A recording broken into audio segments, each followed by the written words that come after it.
छत्तीसगढ़ में नक्सली लीडर माड़वी हिड़मा के एनकाउंटर के बाद मामला अब सोशल मीडिया से निकलकर देश की राजधानी की सड़कों तक पहुंच गया है। इंडिया गेट के सामने प्रदूषण के खिलाफ जुटी भीड़ में अचानक कुछ युवक हिड़मा के पोस्टर लहराते हुए हिड़मा जिंदाबाद के नारे लगाने लगे। मौके पर मौजूद लोगों को सुरक्षा कर्मियों ने इस अप्रत्याशित घटना को तुरंत नोटिस किया, जिसके बाद दिल्ली पुलिस और खुफिया एजेंसियां अलर्ट हो गई हैं। घटना के सामने आने के बाद बस्तर आईजी सुंदरराज पी ने सख्त प्रतिक्रिया जताई है। उन्होंने कहा कि लोकतांत्रिक ढांचे से बाहर जाकर नक्सल विचारधारा का समर्थन करने वालों पर कठोर कार्रवाई की जाएगी। उन्होंने स्पष्ट चेतावनी दी है कि चाहे कोई अर्बन नक्सली हो या सोशल मीडिया के जरिए नक्सल प्रोपेगेंडा फैलाने वाला, सभी पर कड़ी निगरानी रखी जा रही है।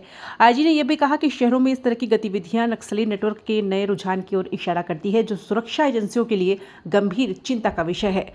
वहीं दिल्ली में माड़वी हिड़मा नक्सल कमांडर माड़वी हिड़मा के समर्थन में लाल सलाम नारे लगाने के आरोप में 23 लोगों को गिरफ्तार कर लिया है। साथ ही पॉल्यूशन प्रोटेस्ट के दौरान हंगामा मामले में 2 थानों में एफआईआर दर्ज की गई है।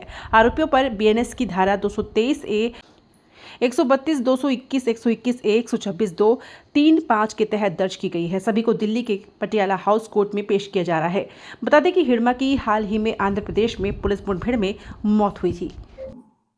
सर, हिड़मा को लेकर सोशल मीडिया के अलावा दिल्ली में इसमें हिड़मा के बारे में नारे लगे हुए, वहाँ भी खंगाला जा रहा है नक्सल से लिंक।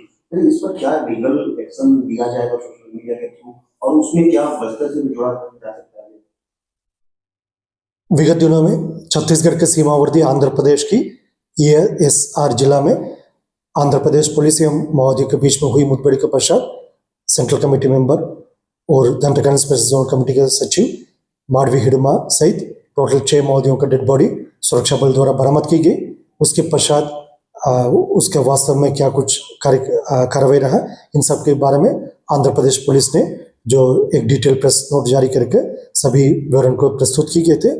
उसके पश्चात अलग अलग क्षेत्र से अलग अलग प्रतिक्रिया हमें देखने मिल रहा है।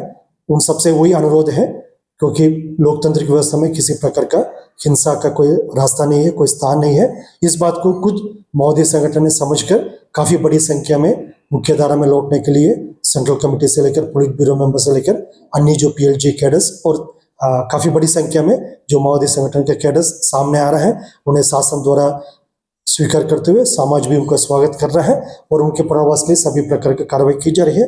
लेकिन कुछ क्षेत्र में, कुछ प्लेटफॉर्म्स में हमको ये भी कमेंट्स देखने मिल रहा है कि हिंसात्मक गतिविधि को सपोर्ट करते हुए या हिंसात्मक गतिविधि में शामिल व्यक्तियों का, कैडर्स का, उनका एक प्रकार हीरो वर्शिप करते हुए जो पोस्ट और इंट्रैक्शंस हमको देखने मिल रहा है। उन सबसे भी वही अपील है, अभी लोकतांत्रिक व्यवस्था में किसी प्रकार का कोई हिंसात्मक गतिविधि का कोई स्थान नहीं है। इस बात को समझना बहुत जरूरी है, क्योंकि शासन द्वारा बार बार ये अनुरोध भी की जा रही है सभी से, सबको हिंसा त्याग करके मुख्य धारा मानने से बेहतर होगा।